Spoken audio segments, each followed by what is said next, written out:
The video for January 6th, 2017 is entitled 501c3 Scam is Designed to Prevent Critical Thinking.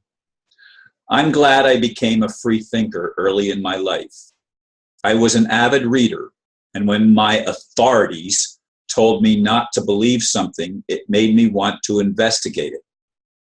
To control religious thought, the rulers designed the 501c3, allowing tax deductions for compliance to prevented discussion of crucial topics.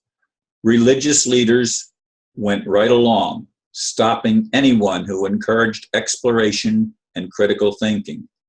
When are we finally going to see that these controllers have a vested interest in keeping us dumbed down?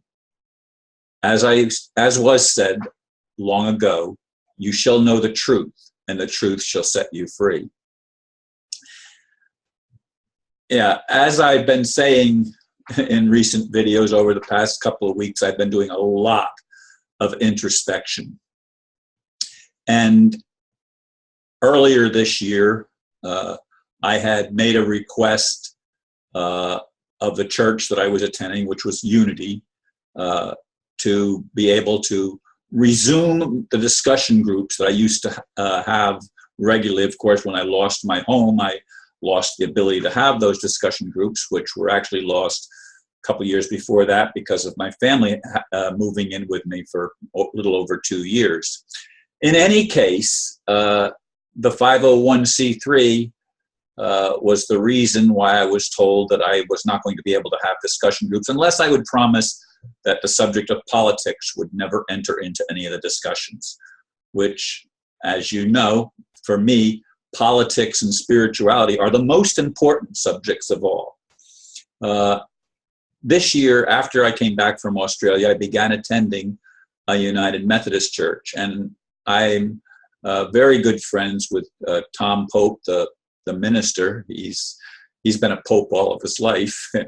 As he likes to say that joke, and that's true. His name is Tom Pope. But anyway, I made a request of him to open up a discussion group in that church. I have not gotten an answer yet. I don't know if the 501c3 is going to prevent an open discussion group or not, but I've put the feelers out. And again, I've been attending that church for 7 months. I've not missed a single Sunday. And it'll be interesting to see if I'm allowed to lead the discussion group, because it's really, really important as we begin to see some of the changes that are unfolding. There do seem to be things that are happening in the world that are moving the old structure, or taking the old structure down and putting a new structure into place.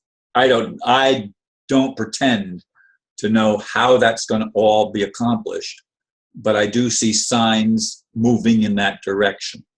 I'd like them to move faster, but perhaps that would upset too many apple carts, and it's being applied in a slower way so as to allow for greater repentance.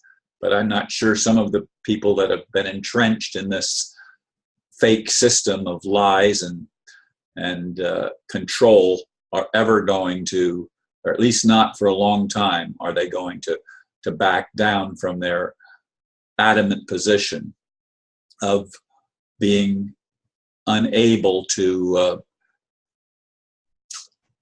love, being unable to do what's good for others. They only see their own need, and they don't see the needs of others. And we need people that have a broad mind that's big enough to listen to where other people are coming from and communicate with them the importance of love, the importance of allowing processes to take place that are going to not be controlled by somebody else, but they're allowing people the freedom to discover, while at the same time not allowing them to run over the freedoms of others without reaping some sort of a just punishment. And punishment, unfortunately, has to be part of the equation, because people are hurting other people. Beings are hurting other beings, and this has to stop.